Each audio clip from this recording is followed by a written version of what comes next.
relocate nila kasi yung nasunog kabayan doon malapit sa mga kabayan. No?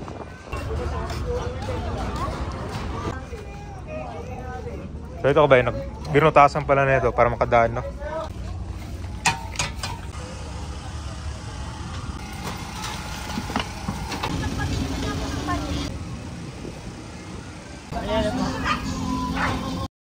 Nagkaroon ng massive fire dito sa coastal shanty area ng Manila.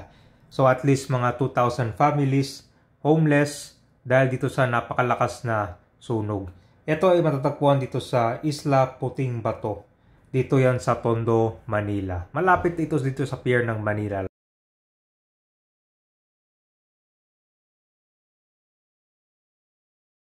Nandito na tayo sa dulo nitong Recto Avenue.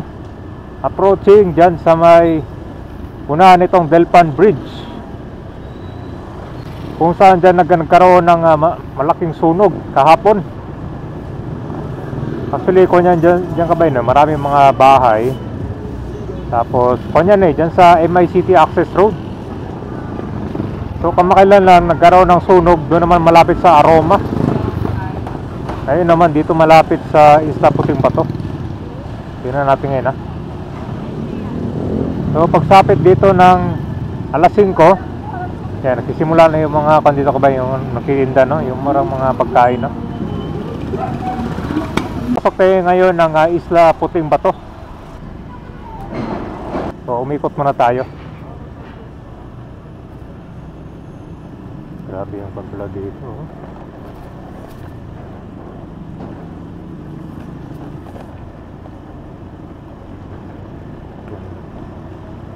Halos nasa ako lang tayo, kabila.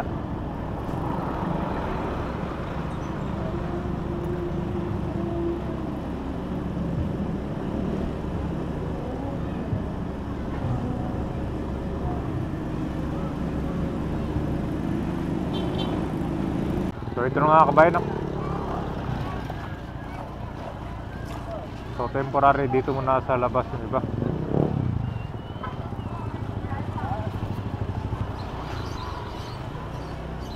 Mga ng kabayan, no? Temporary.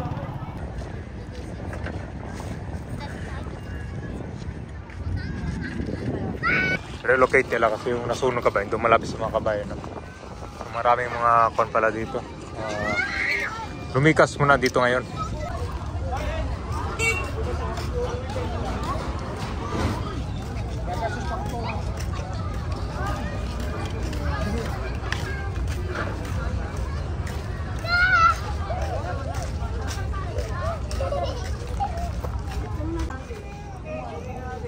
So ito kabayan, binutasan pala na ito para makadaan, no? Saan nagsimula yung sunog dito? Purok 3. Ito, Purok 1 to? Uno lang po. Ano ba? Tres na rin yun. Saan, paano na nagsimula yung sunog, sir? Wire yata. Kente. Pero mabuti yung ibang bahay pala gawa sa hard materials, no? Mga bago na rin kasi yun, di ba, Dok?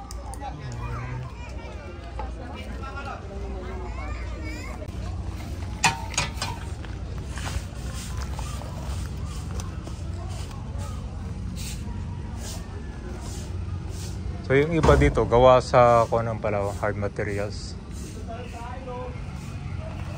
Tinamoy pa yung sunog dito. Napakahaba pala nito, ang dami, oh.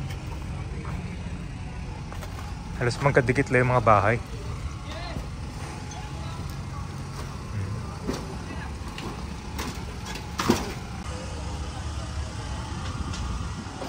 Ito yung malapit sa dagat. So,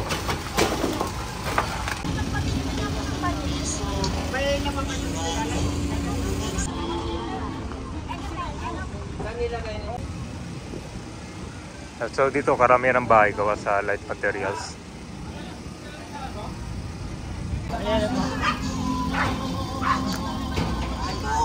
Dito? Dito? Saan doon nagsimula yung sunog, sir? Oo, dito. Sa Purok 1? Dos na to, dos.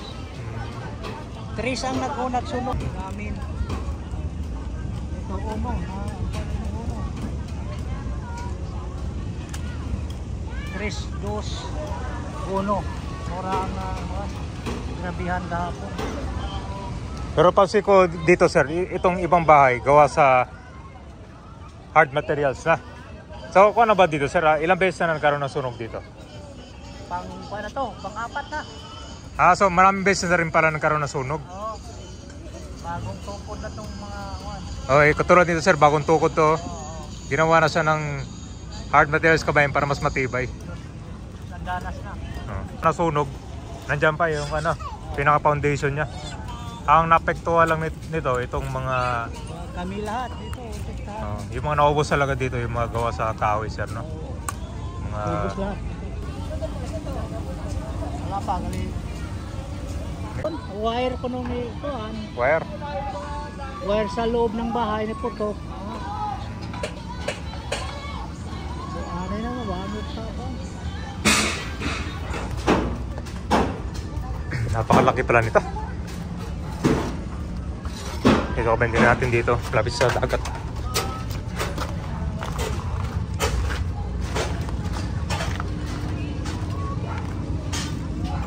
So gumawa. Ito yung pinakadaanan nila kasi ito tubig na to eh. Napuno lang ngayon ng mga sirang kahoy. So ganyan ang talaga kami, no? Naubos lang yung mga bahay.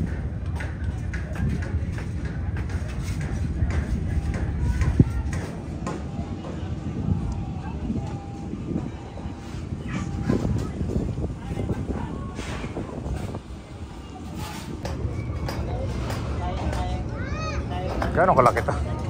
Mahaba pa yung paglalakarin dyan. Grabe pala. Layo pala. Tapos pala dito ka ba yun? Tapos walang natiraw.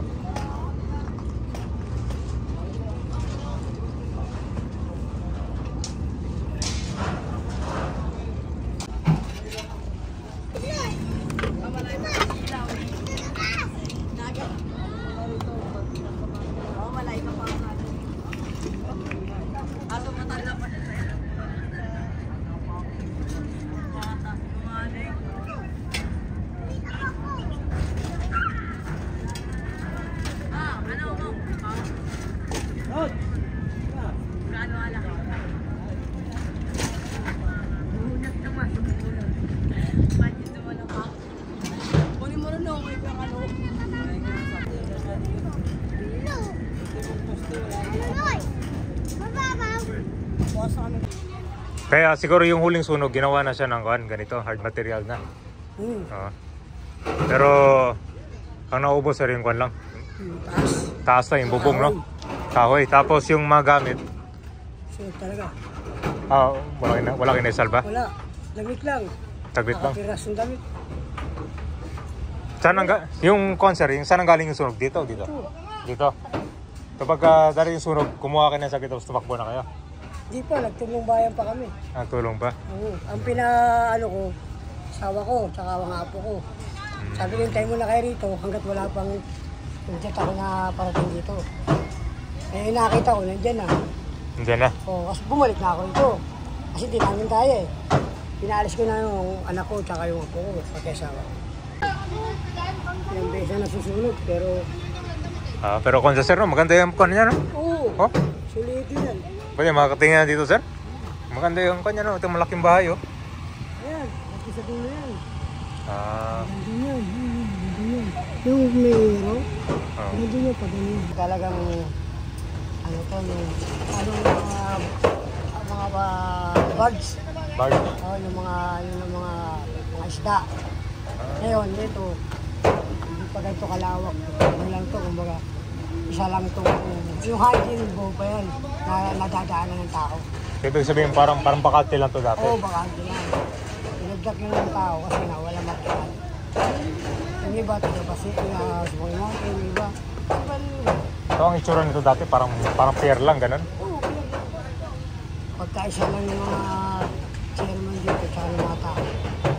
Kayo, Para din palang kwan dito, sir, no? Parang paseko din pala, no? Paseko po. Pero mas kwan dito, mas mati. Oo. Tsaka yung bahay nyo, gawa sa hollow blocks talaga. Oo. Sa paseko kasi puro kwan eh. Puro mga kahoy. Ito talaga, mula dito, bato. Oo. Pagdating doon, kasi ang talagang original na ano, hanggang doon lang. Hanggang dyan lang. Bato. Tapos nagkaroon lang ng mga extension dito. Ayan siya. Ayun ang batuan. Yung tambakan ng bato. Ito, tambakan ng bato. Tambakan ng bato yan. Kasi yun, tambakan ng bato yan. Ito, walang bahay pa yan. Ang bahay nandun pa sa dulo.